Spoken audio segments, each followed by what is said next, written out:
हमारी प्रार्थना मान लेना, अनंत जन्मों की बिगड़ी बन जाएगी। ये मायावी रिश्ते नाते लाल, ये मायावी धन संपत्ति की भोग वासनाएं, ये शरीर की सुख वृत्तियां, चलो बंबई वहां अमृत पिला दिया जाएगा तुम अमर हो जाओगे, ये सब माया के नाटक है, मत भूलना। जो कछु लिखो लीलाट दुख सुख देह संग भुगते गो जहां जाएगो, या सिद्धांत अभंग यह सिद्धांत अभंग, तजत क्यों धीरज प्राणी वृंदावन परिहरे प्रिया प्रीतम राजधानी। जो कुछ लिखा है भाग्य में, भाग के जाओ, भोगना पड़ेगा। यहां तो मिटा देंगे मेरी लाडली जो है। अधिक कष्ट कभी देखा ही नहीं। जब अधिक कष्ट हुआ है तो अधिक दुलार मिला है। कई बार बताया, आप विश्वास कीजिए। इसलिए प्रार्थना है, ना वास कर पाओ अगर सौभाग्य ऐसा नहीं तो आश्रय। आश्रय ऐसे माना जाता है कि जैसे आप विदेश गए हो, लौट करके आप जहां छुट्टी मिली तो घर के लिए कैसे भागते हो, ऐसे वृंदावन के लिए भागो। और आपका एक एक दिन वृंदावन के चिंतन से व्यतीत हो तो आपका दृढ़ आश्रय माना जाएगा कि आप वृंदावन आश्रित हो। जो वास वाले को फल मिलता है वही आश्रय वाले को भी फल मिलता है।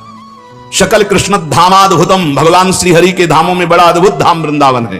तदे तदखिलाद्भुतम भज रसेन वृंदावनम। तो यहां का भजन करने वाले भी अद्भुत हैं।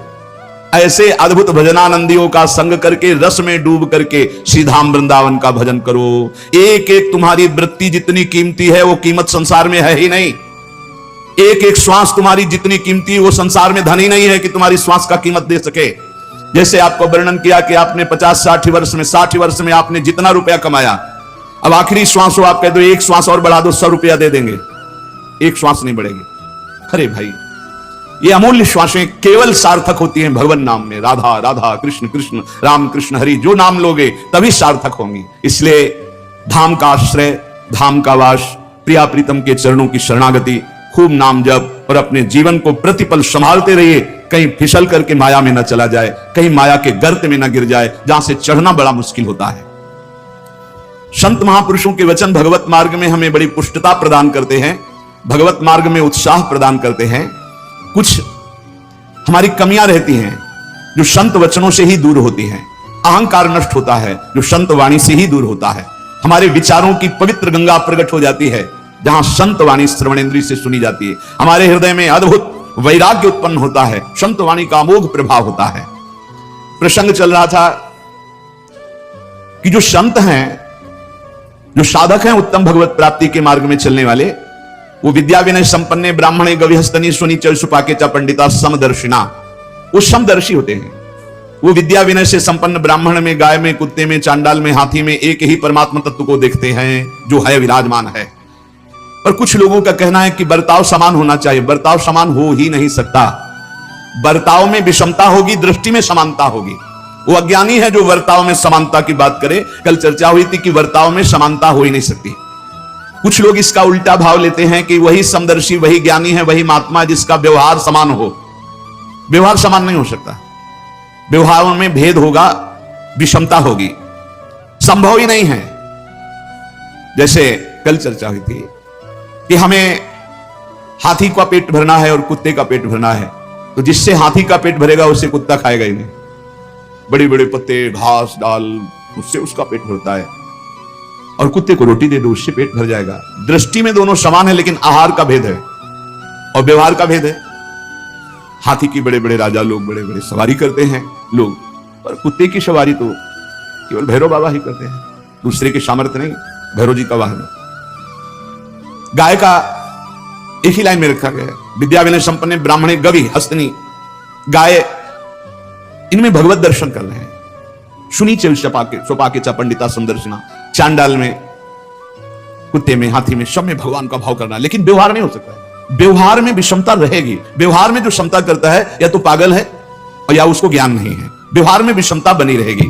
जैसे हम एक ही खाद्य से सबको पुष्ट नहीं कर सकते, सबका अलग अलग खाद्य है, विलक्षण है। व्यवहार में विलक्षणता रहेगी, व्यवहार में विषमता रहेगी। जैसे हमारे अपने संपूर्ण देह है पर अलग अलग विषमता है। आंख देखने का काम करती है, कान सुनने का काम करती है, जबान बोलने का काम करती है, रसेंद्रिय स्वाद का काम करती है। व्यवहार में भिन्नता है। ऐसा नहीं कि व्यवहार में समानता। अपने ही शरीर में हम नहीं कर सकते। नीचे के अंगों को छूने के बाद हाथ धोते हैं, ऊपर के अंग छूने पर कोई बात नहीं होती। तो विषमता क्यों? कि शरीर तो तुम्हारा ही है ना, कि व्यवहार में विषमता क्यों? बोले नहीं, जो व्यवहार में विषमता है वो होनी ही चाहिए। अगर नहीं होगी तो या तो वो मूर्ख है या उसके ज्ञान नहीं है, उसे शास्त्रीय ज्ञान नहीं है। तो यहां कह रहे हैं जो संत ऐसे होते हैं उनके व्यवहार की विषमता को देखकर कहीं ये ना समझ लिया जाए कि इनको ज्ञान नहीं, क्योंकि ज्ञानी वही है जो सम है। व्यवहारिक विषमता को देख करके संत पर दोष दर्शन न किया जाए। कल चर्चा हुई थी, जैसे माता, बहन, पुत्री, पत्नी, चारों स्त्री शरीर हैं, पर व्यवहार में विषमता रहेगी। पत्नी के साथ व्यवहार और होगा, और माता, बहन, बेटी के साथ परम पूज्य धर्म में व्यवहार और होगा, पत्नी का धर्म में व्यवहार और होगा। वो ज्ञानी है, वो चारों में ब्रह्म एक ही देख रहा है, लेकिन व्यवहार जो पत्नी के साथ है वो अगर तीनों के साथ दृष्टि मात्र कर ले तो वो अपराधी माना जाएगा और दुर्गति को प्राप्त हो जाएगा। जो माता, बहन और बेटी पर जो पत्नी के साथ व्यवहार है वो व्यवहार की सोच ले तो वो नष्ट हो जाएगा। व्यवहार में विषमता है और दृष्टि में क्षमता है। जो ज्ञानी महापुरुष, संत महापुरुष हैं, प्रश्न होता है कि लोग उनकी निंदा करते हैं, अपमान करते हैं, तो निंदा और अपमान होने पर क्या उनको दुख होता है? जैसा अपने को हो, कोई निंदा करे, अपमान करे तो दुख होता है, स्तुति करे, सम्मान करे तो सुख होता है साधारण को। तो क्या जो भगवत प्राप्ति के मार्ग में चलने वाले साधक हैं, संत जन हैं, जिनको भगवत प्राप्ति हो चुकी, दोनों को समान ही कहा जाता है?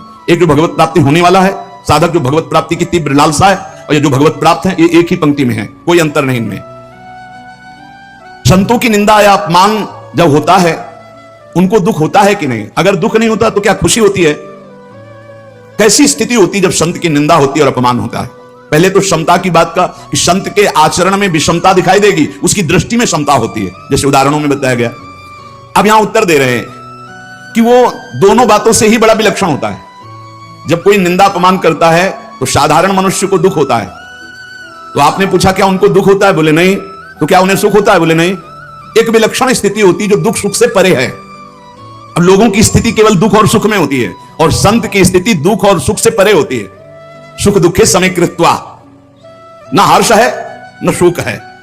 जहां मान, अपमान, निंदा, स्तुति में किंचन मात्र न हर्ष न शोक, वो संत है। न शोक हुआ न हर्ष हुआ। तो क्या संत की कोई निंदा करे, अपमान करे तो वो लोग प्रतिकार नहीं करते?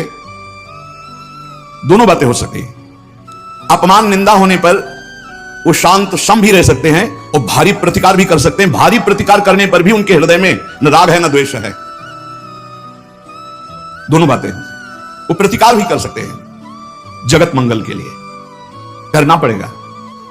जैसे कबीरदास जी ने भीड़ ना जमा हो इसलिए काशी की वैश्या को लेकर पूरी नगरी में घूम गए। अब लोगों की श्रद्धा तो ऐसे ही है, कोई विशेष निष्ठावान होते हैं, नहीं तो सद्गुण और वाहवाही को देखकर भीड़ इकट्ठा होती है। सद्गुण और वाहवाही, जरा सा दुर्गुण दुराचार का प्रचार हो जाए, जरा सा झूठी, भीड़ हटने लगेगी। वो तो फिर लीला करके ऐसे, वैश्या ने यही देखा कबीर शाह आए तो प्रणाम किया, कहा भगवान मेरी गली में आना आपकी निंदा का कारण हो जाएगा। तुमका बेटा कुछ ऐसा ही मैं करवाना चाहता हूं कि हमारी निंदा हो, क्योंकि बहुत भीड़ आती है, भजन में विघ्न पड़ता है। बोले प्रभु जैसी आज्ञा। तो गंगा जल की बोतल हाथ में लेके तो पूरी काशी नगरी में हाहाकार मच गया। कोई कहता पहले से कहते थे ऐसे ही है, कोई कहता नहीं नहीं ये इनकी लीला है, बिल्कुल नहीं मान सकते, कुछ भी करे ये साक्षात भगवत प्राप्त महापुरुष है। बड़ी अलग अलग भावनाएं। कुछ ऐसे चुटके जो निष्ठावान थे वो जाकर दंडवत करते, बका भीड़ तो खत्म हो गई। राजा को अश्रद्धा हो गई, काशी नरेश को, कि ऐसा नहीं, अगर लीला भी करनी तो ऐसी लीला जिससे हजारों की श्रद्धा का नाश हो जाए। बहुत कबीरदास जी वहां गए तो उतर के साष्टांग दंडवत करता, श्रद्धा ही खत्म हो गई तो साष्टांग दंड, तो जल लिया और शांत शांत शांत। उनका अब क्या लीला कर रहे हो, अब क्या शांत शांत? बोले जगन्नाथपुरी में उनके पार्षद के वस्त्र में आग लग गई, तो आग लग रही थी, उसको शांत किया। यहां से जगन्नाथपुरी की आग शांत कर, तुरंत घोड़े दौड़ाए। कुछ समय बाद सूचना आई, यहां कबीरदास जी यहां थे, उन्होंने ही आग बुझाई। तो उनको लगा रहे तो सिद्ध चमत्कारी पुरुष। तो कभी कभी अपनी निंदा और अपनी प्रतिष्ठा का जो नाश करने वाले व्यवहार हैं, वो दूसरों के कल्याण के लिए उनका प्रतिकार भी किया जाता है। जरूर ऐसा होता है, जीवन में ऐसा होता है। जो भगवत मार्ग में चलने वाले होते हैं, ऐसा कुछ को सह लिया जाता है और कुछ का प्रतिकार किया जाता है। कभी कभी संत महापुरुषों को अपनी निंदा और अपमान करने वालों का भारी प्रतिकार करना पड़ता है, उनको उतरना पड़ता है। क्यों? क्योंकि हजारों की श्रद्धा का विषय होता है, हजारों की श्रद्धा का नाश उसमें हो जाता है। संसारिक पुरुषों को ऐसा लगता है ऐसा कैसे हो सकता है, तो तुम प्रभु को नहीं जानते इसलिए तुम्हारे हृदय में ऐसा। एक दिन चर्चा में सुनाया था कि अगर पत्थर में कमल खिल गए हैं ऐसा कोई कह दे और वो नाम जापक है तो मान लेना ऐसा हो सकता है। पत्थर में कमल खिल गए क्योंकि भगवान का भक्त है, वो नाम जापक। कर तुम अकर तुम अन्यथा कर तुम, सर्व समर्था सा ईश्वरा। उन्हीं भगवान के प्रताप से सब हो रहा है, उन्हीं के भगवान के, तभी उसी प्रताप को तो तुम देखो, उसी प्रताप को देखो। तो क्या वो मान प्रतिष्ठा की प्राप्ति स्वीकार करते हैं संत जन, या मान प्रतिष्ठा को विरोध कर देते?